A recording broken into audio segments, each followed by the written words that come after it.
На днешния ден, първата неделя след Великден, Православната църква чества паметта на един от 12-те ученици на Исус Христос, свети апостол Тома, наричан още Тома Неверни.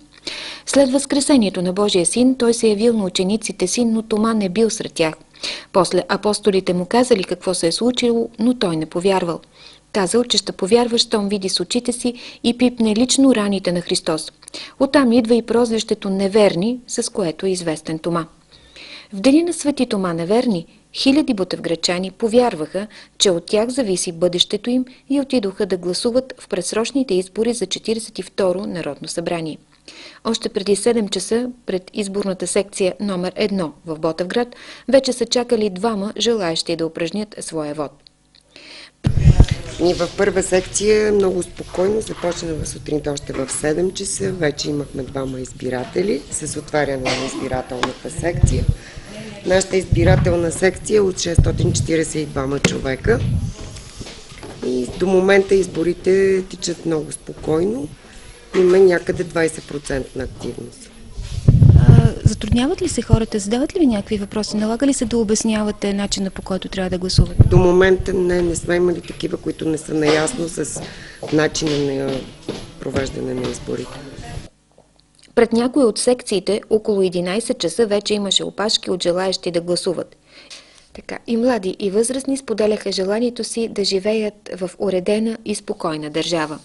И всичко да бъде малко по-приятно за живеене, всички да бъдат доволни от това, което правят и това, което получават за това, което правят. Искам хората да започнат да се интересуват от това, което се случва в държавата и затова днес всички трябва да са тук. Смятате ли, че тази кампания, която беше изпълнена с много компромат и много скандали, ще повлияе на самите избори? Ами, не смятам, че това е по някакъв начин се отличава от всеки предишен път.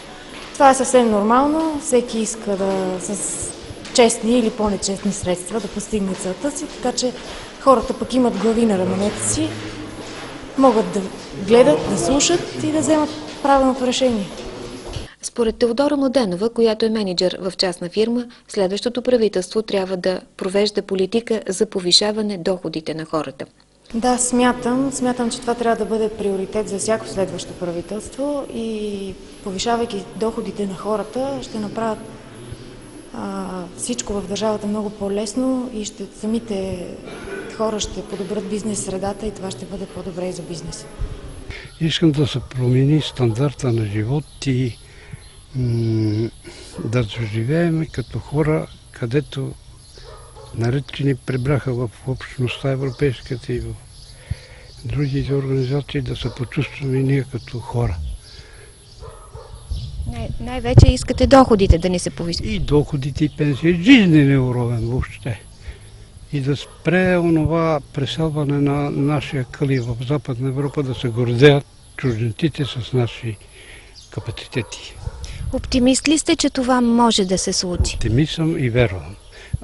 Сред гласувалите днес във втора секция в Ботевград бе и кандидатът за народен представител от коалиция ДСБ, Български демократически форум, Яница Иванова.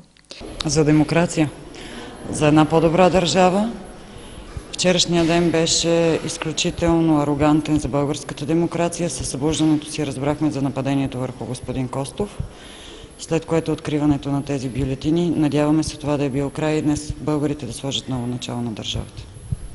На предишните парламентарни избори през юли 2009 година в община Ботевград бяха подадени 18 510 действителни бюлетини. Тогава 7560 бяха за политическа партия ГЕРБ, а за коалиция за България 3786. За разлика от предишните парламентарни избори, сега няма мажоритарни кандидати, избирателите гласуват само за партийни листи.